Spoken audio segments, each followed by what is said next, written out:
আসসালামু আলাইকুম রহমতুল্লাহি বারকাতু। হ্যালো এভরিওয়ান, আমি মাইফুজা, সুলতান মাইফুজা ডেইলি লাইফস্টাইল চ্যানেলে আপনাদের সবাইকে স্বাগতম।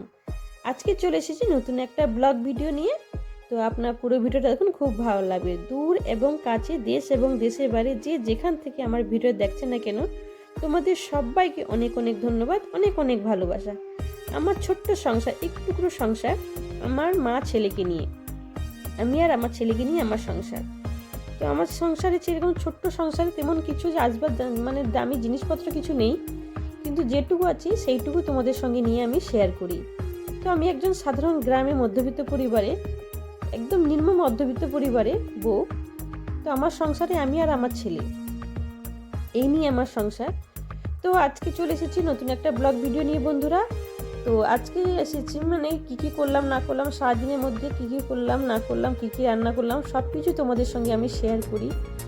তো তো আজকে বন্ধুরা ভিডিও দেখো, কন্টিনিউ করো। আর ভিডিও দেখার সময় অবশ্যই একটা লাইক দিয়ে দেবেন, আর হাইপ অপশান থাকলে প্লিজ একটা হাইপ দিয়ে দেবেন।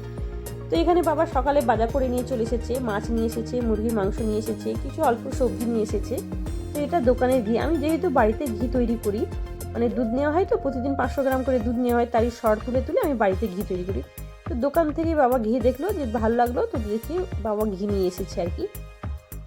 তো সকাল থেকে আমি ব্যস্ত ছিলাম আর কি রান্না বান্না করার, সেরকম সেই সকালে যে মানে টিফিনটা কী করলাম সেগুলো আর তোমাদেরকে দেখালাম না, কেননা যেহেতু আমি ব্যস্ত ছিলাম। তারপরে এদিকে আনাজ করতে হবে, অনেক রকমের সবজি কাটাকুটি এটা ওটা করতে হচ্ছে আর কি। সময়টা আমার অনেকটাই চলে গিয়েছে।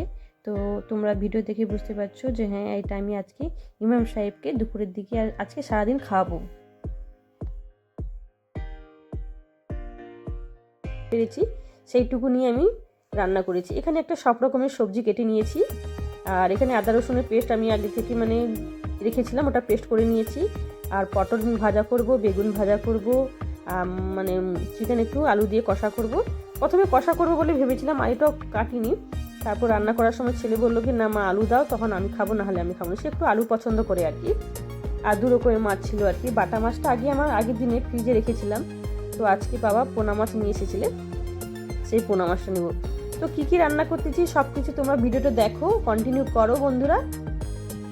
তো আমি প্রথমে মাছটাকে ভেজে নেব, বাটা মাছগুলোকে ভেজে নেব। যেহেতু এটা আমি ভাজা দেবো, তো হালকা আঁচে আমি একটু লাল করে ভাজতে হবে, কেন যেহেতু এটা আমি ভাজা দেবো আর কি, এটা রান্না করব না। তাই জন্য আমি হালকা আঁচ করে এটাকে আমি লাল লাল করে আমি ভেজে নিচ্ছি।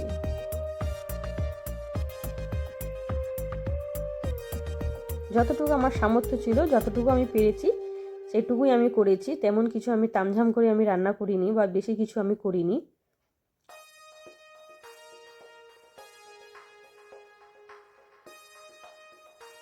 এটাকে হালকা আঁচে আমি লাল লাল করে ভেজে নিচ্ছি।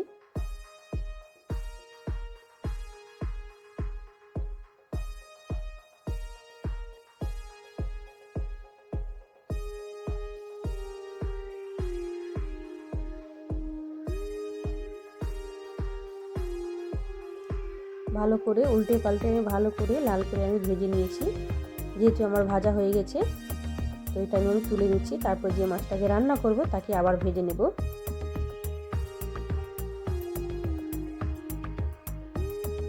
আজকে সারাদিন আমাদের বাড়িতে খাবে,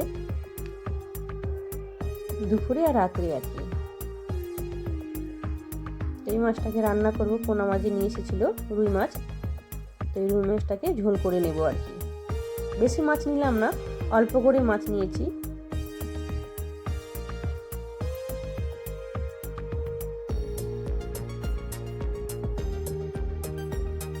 ছোটো ছোটো মাছ নিয়েছি বাড়ির জন্য, আর বড় দেখে একটা পিস রেখেছি ইমাম সাহেবকে দেওয়ার জন্য, ওর জন্য একটু বড় পিস রেখেছি।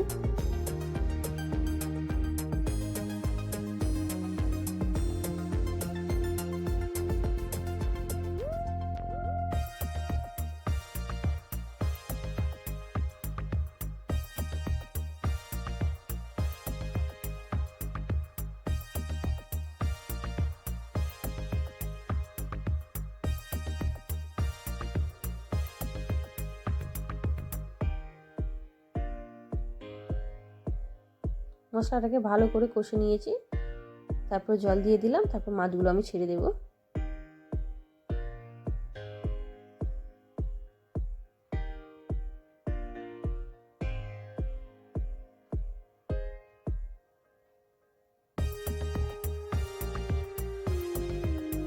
ঝোলটা আমার হয়ে গেছে। এবার আমি নামিয়ে নিচ্ছি, মাছটাকে তুলে নিচ্ছি, তারপর ঝোলগুলো আমি ঢেলে দেবো।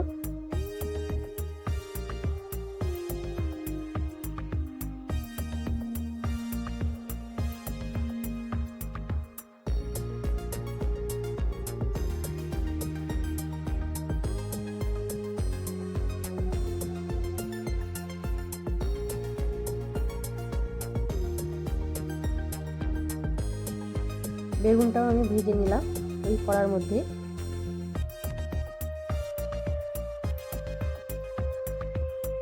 পটলটাও ভেজে নেব।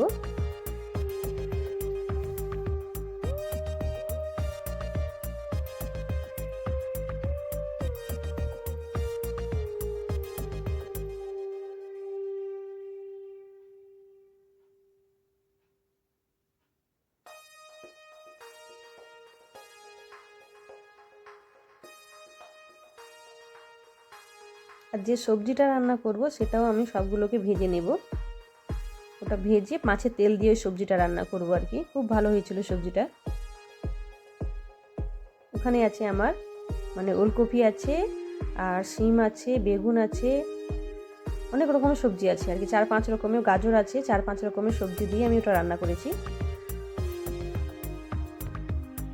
আলু, বেগুন,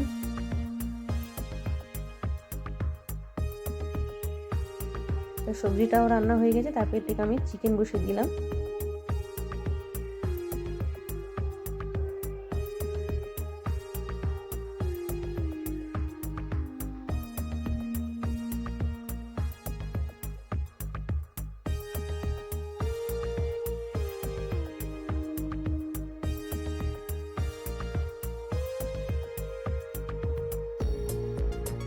এদিকে রান্না বান্না আমার কমপ্লিট হয়ে গেলো। কী কী রান্না করলাম আবার তোমাদেরকে দেখিয়ে দিয়েছি।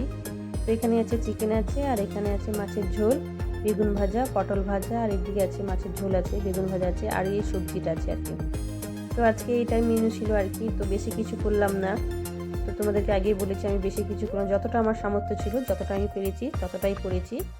তো এদিকে আমি মানে গ্যাসের উপরে স্টিলের পাত্রে দেখতে পাচ্ছি, এটা আমি জল রাখি আর কি। মানে এত ঠান্ডার সময় তো এমনিতে জল খেতে পারি না, ঠান্ডা জল খেতে পারি, কেননা আমার দাঁতের যন্ত্রণার জন্য খেতে পারি না আর কি।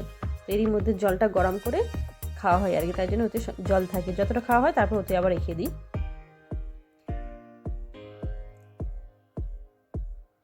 ঠান্ডা জল খেতে আমি একদম পারি না, দাঁতে এত যন্ত্রণা হয় ঠান্ডা জল খেতে গেলে। তো এইভাবে আমি গরম জল খালি। আর এটা হলো আমার সন্ধ্যের সময় আর কি। তো বিকেলের দিকে প্লাস্টিকওয়ালা এসেছিলো আর কি, মানে ছোটো ছোটো খেলনা টানা এটা ওটা সব রকমের জিনিস ছিল আর কি। তো ওর মধ্যে একটা ভাঁড় আছে, তো এটা আবার নিয়েছি ওর জন্য আর কি। তো এটা কেন নিয়েছি, তো ছোটো কুচো পয়সা থাকলে না সব নিয়ে নেয় আর কি। আমার কাছ থেকে, ওর নানুর কাছ থেকে সবগুলো কুচো পয়সা থাকলে, মানে খুচরো পয়সা থাকলে ও নিয়ে নেবে আর কি। ওকে দিয়ে দিতে হবে খুচরো পয়সা আর কি, দিয়ে ও জমিয়ে রাখে আর কি। আর জমিয়ে যখন রাখবে, আর ফুচকাওয়ালা এলেই না ও আমাদের কাছে চাইবে না, ও কী করবে আবার সেখান থেকে 10 টাকা নিয়ে ফুচকা খেয়ে নেবে আর কি। তাই জন্য আমি বুদ্ধি করে এটা ভাঁড় দিয়ে দিলাম। ভাঁড় দিয়ে দিলে কী হয়, সে আর বের করতে পারবে না। ব্যাগের মধ্যে ছিল তো, ও বের যখন তখন ও কী করতো, ফুচকা, অন্য কিছু খাওয়ার ওর নেশা নেই, শুধু ফুচকাওয়ালা এলেই ওকে দিতে হবে আর কি।